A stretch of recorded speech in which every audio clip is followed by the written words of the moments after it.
Guys, welcome back to my channel. আমার চ্যানেলে তোমাদের সবাইকে স্বাগতম। তোমরা সবাই কেমন আছো? আশা করছি খুব ভালোই রয়েছো। আজকে আমরা আরও একটি অজানা মন্দির সম্পর্কে জানবো। চলো তাহলে ভিডিওটি শুরু করা যাক। আজকের অজানার বিভিন্ন রহস্য দ্বারা মণ্ডিত সেই সবার আকর্ষিত মা বৈষ্ণব দেবীর মন্দির সম্পর্কে জানব। জম্মু ও কাশ্মীরের দুর্গম স্থানে কিভাবে বৈষ্ণব দেবীর মন্দির তৈরি হলো, এই নিয়ে রয়েছে অনেক রহস্য। চলো তাহলে ভিডিওটি শুরু করা যাক। কিভাবে তৈরি হয়েছিল সেই গুহা, যা এখন পর্যন্তও জানা যায়নি। এই মন্দিরটি বিশ্বের সবচেয়ে পবিত্র স্থান হিসাবেও পরিচিত। স্থানীয় ও ভক্তদের বিশ্বাস, এখনও পর্যন্ত এই মন্দিরকে ঘিরে রয়েছে এক শক্তিশালী পজিটিভ এনার্জি। হিন্দুদের অন্যতম পবিত্র তীর্থস্থান হিসাবে জম্মু ও কাশ্মীরের বৈষ্ণব দেবী মন্দিরে দেবীর দর্শন পেলেই জীবনের সমস্ত রকম মনোবাঞ্ছা পূরণ হয়, এমনটাই প্রচলিত রয়েছে। এই মন্দিরটি জম্মু কাশ্মীরের কাটরাতে অবস্থিত। তবে এই মন্দিরকে ঘিরে রয়েছে বেশ কিছু আশ্চর্য ঘটনা। প্রত্যেক বছরের ন্যায় এই মন্দিরে লক্ষ লক্ষ ভক্তরা আসেন দেবীর পুজো দেওয়ার জন্য।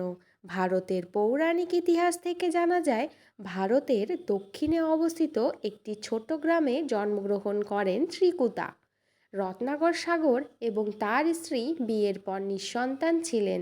দীর্ঘদিন সন্তানের জন্য ব্যাকুল হয়ে উঠেছিলেন তারা।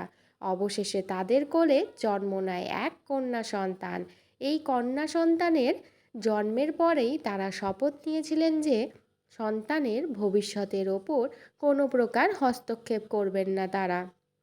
পরবর্তীকালে এই কন্যা সন্তান বৈষ্ণব দেবী নামে পরিচিত হয় সকলের কাছে।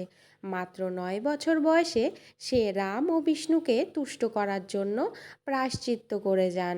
অবশেষে ভগবান শ্রীরাম ও বিষ্ণু দুজনেই সন্তুষ্ট হয়ে আশীর্বাদ করেন বৈষ্ণব দেবীকে। ত্রিকুটাতে রামের নির্দেশে একটি গুহার মধ্যে থাকতে শুরু করেন বৈষ্ণব দেবী এবং সেখানে তার নিরাপত্তার জন্য শ্রীরাম এবং সিংহ, হনুমান ও তীর ধনুক দেন। এরপর থেকেই বৈষ্ণব দেবী ওই মন্দিরে থাকতে শুরু করেন, যা পরবর্তীকালে মাতা বৈষ্ণোদেবী নামে পূজিত হয়।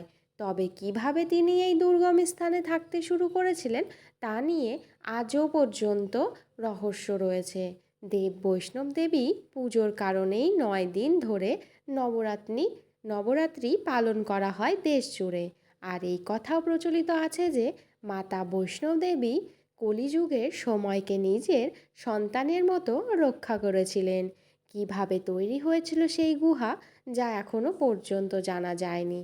এই মন্দিরটি বিশ্বের সবচেয়ে পবিত্রতম স্থান হিসাবেও পরিচিত। স্থানীয় ও ভক্তদের বিশ্বাস, এখনও পর্যন্ত এই মন্দিরকে ঘিরে রয়েছে এক শক্তিশালী পজিটিভ এনার্জি। এই মন্দিরের মধ্যে রয়েছে 3টি গুহা। তবে এই মন্দিরগুলির মধ্যে একটি গুহা বছরে বিভিন্ন সময় বন্ধ থাকে। শুধুমাত্র ভক্তদের জন্য এই গুহা সব সময় খোলা থাকে। কথিত আছে, সংকীর্ণ ও দুর্গম পাহাড়ি রাস্তা পেরিয়ে বৈষ্ণোদেবী মন্দিরে একবার যিনি যান, দ্বিতীয়বারের জন্য ওই মন্দিরে যেতে চান না সংশ্লিষ্ট ব্যক্তি। এই পথে প্রতিটি মুহূর্তে রয়েছে মৃত্যু ভয়। পায়ে হেঁটে এই দুর্গম পথ অতিক্রম করে তারপর মন্দিরে দেবীর দর্শন পাওয়া যায়। তাহলে গাইস, তোমরা কে কে বৈষ্ণব দেবী দর্শন করেছো তারা অবশ্যই কমেন্টের মাধ্যমে আমাকে জানাতে কিন্তু ভুলবে না। আজকের ভিডিওটি এ পর্যন্তই। যদি ভালো লেগে থাকে লাইক, কমেন্ট ও শেয়ার করতে ভুলো না। আরও অজানা তথ্য জানতে হলে আমার চ্যানেলটিকে কিন্তু অবশ্যই সাবস্ক্রাইব করতে হবে। Bye guys.